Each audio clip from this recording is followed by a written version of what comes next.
A very good afternoon. Welcome to another edition of Lunchtime News here on Mtv Sports. With news first, I'm Shaheen Jurangpati. Let's start off with a look at the headlines. The United States to bring a new resolution against Sri Lanka at the UNHRC. President focuses attention on amending the constitution. 1,722 varieties of fauna and flora face extinction. 9 SSPs promoted to the post of DIG. Protesters defy curfew and demonstrate in Egypt. Now for those stories in detail. The United States will bring a fresh resolution to the UN Human Rights Council in a bid to force Sri Lanka to deliver on promises to probe its troops for war crimes. The US recognized Sri Lanka has made some progress since the previous US-led censure of Sri Lanka at the March 2012 UNHRC sessions in Geneva, but Washington believed more needed to be done. Deputy Assistant Secretary of State James Moore said the US has decided to sponsor a procedural resolution against Sri Lanka at the March 2013 sessions of the UNHRC. Moore said that the US and the other 23 members of the UNHRC who voted for the resolution in 2012 believe that the government of Sri Lanka needs to fulfill its commitments made to its own people. US Deputy Assistant Secretary of Defense Vikram Singh said that the impeachment of the Chief Justice also contributed to the decision to ensure that the record against Sri Lanka stays fresh in Geneva.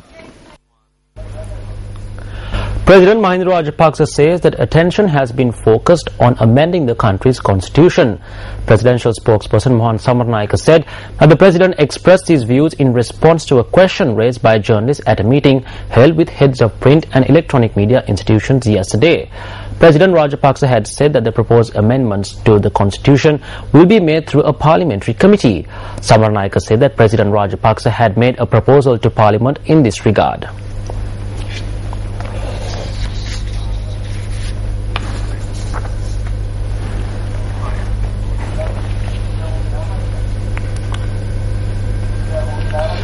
Also making headlines this afternoon, 9 senior superintendents of police have been promoted to the post of Deputy Inspector General.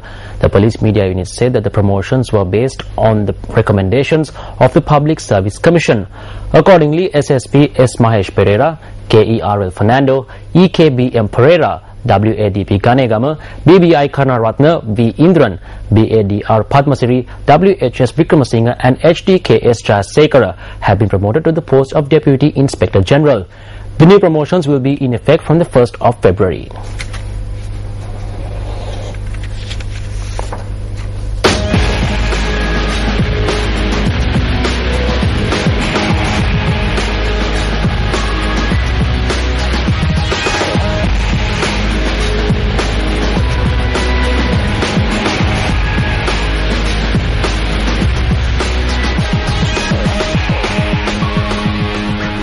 But in the meantime, the National Biodiversity Secretariat says that 1,722 varieties of flora and fauna in the island are facing a risk of extinction.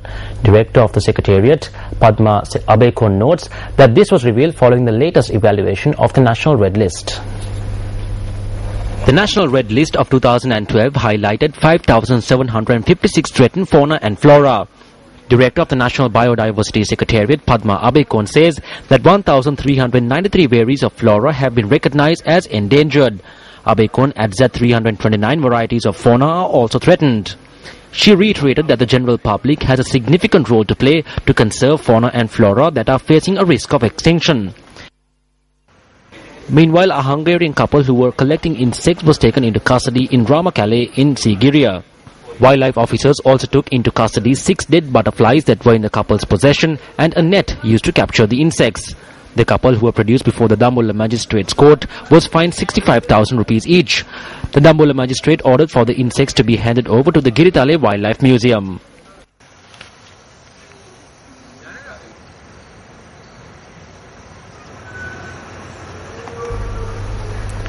Project Minister of Ports and Highways Rohita Abe Gunawardena, speaking at a media briefing today, said that the United National Party, which created worthless ministerial portfolios, is now disappointed by the increase in the number of cabinet ministers. Minister Rohit Abe Gunawardena, who took oath in his new capacity, convened the media briefing to inform about the ministry's future plans. මට මතකයි එක ඇමතිකමක් තිබුණා. එක්සත් ජාතික පක්ෂ ආණ්ඩු කාලේ. මොකක්ද මේ ඇමතිකම? There was a ministerial portfolio that was given during the United National Party government. What was the portfolio? It was a ministerial portfolio for doing nothing. The UNP, which created worthless ministerial positions, are now saying that it had a clean cabinet of ministers. This government is stronger than a UNP government. Why is it a strong government? Because this is an alliance government. We should listen to what the other parties have to say. They too should be given rights. ඒ පක්ෂවලට ඒ අයගේ ප්‍රශ්නවලට අහුම්කම් දෙන්න ඕන. ඒ අයටත් මේකේ අයිතිවාසිකම් දෙන්න ඕන. A function was held to enroll students to the Ocean University of Sri Lanka for the year 2013. The event was held under the auspices of Minister of Youth Affairs and Skills Development, Dallas Alahaperama. මම මගේ කටයුතු ආරම්භ කරේ I commenced my duties by placing my signature on the cabinet paper that is to be tabled on Wednesday, calling for the National Institute of Fisheries and Marine Engineering to be transformed as the Ocean University. We are hoping to table it in Parliament either on Wednesday or Thursday, after the Attorney General grants his approval to Cabinet and once we receive reconfirmation from the Cabinet. බ්‍රහස්පතින්ද පෙරවරුවේ 31 වෙනිදා ඒ නීතිපතිතුමාගේ එකඟතාවය cabinet මණ්ඩලයට ඉදිරිපත් කළා. නැවත cabinet මණ්ඩලයේ තහවුරු කිරීම අරගෙන Ahmad A. Jawad, who was a Sri Lankan ambassador to the Kingdom of Saudi Arabia, has returned to the island. Secretary to the Ministry of External Affairs, Karnatilaka Amunagama, said the ambassador was recalled to the island by the government. The Sri Lankan ambassador to the Kingdom of Saudi Arabia was notified by the government to return immediately to the island following the execution of the Sri Lankan domestic worker Rizana Nafiq in Saudi Arabia. The Ministry of External Affairs said that Ahmad A. Jawad served as the Sri Lankan ambassador to the Kingdom of Saudi Arabia for a period of 3 years.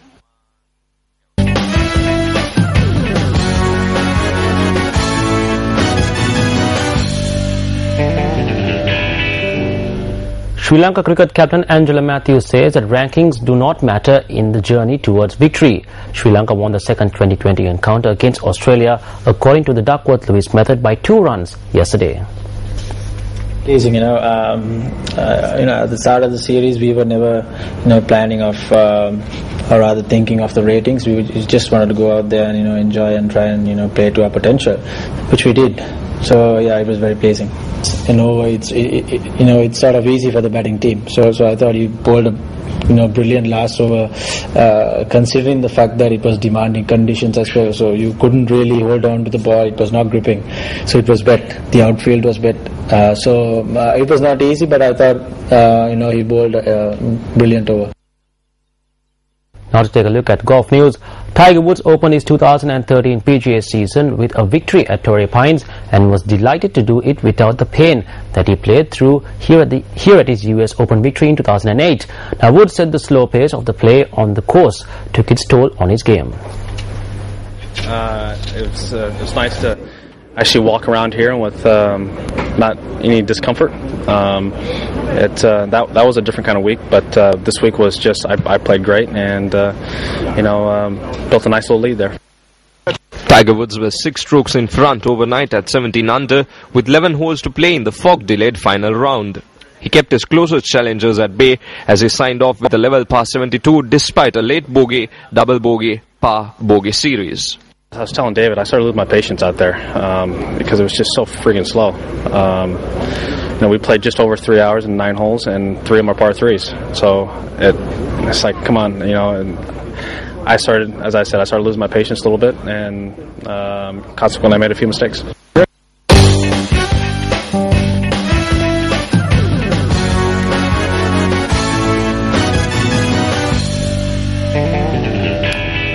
And that brings an end to your lunchtime news bulletin. Thank you very much for watching. I'm Shahan Jarangpati. Goodbye.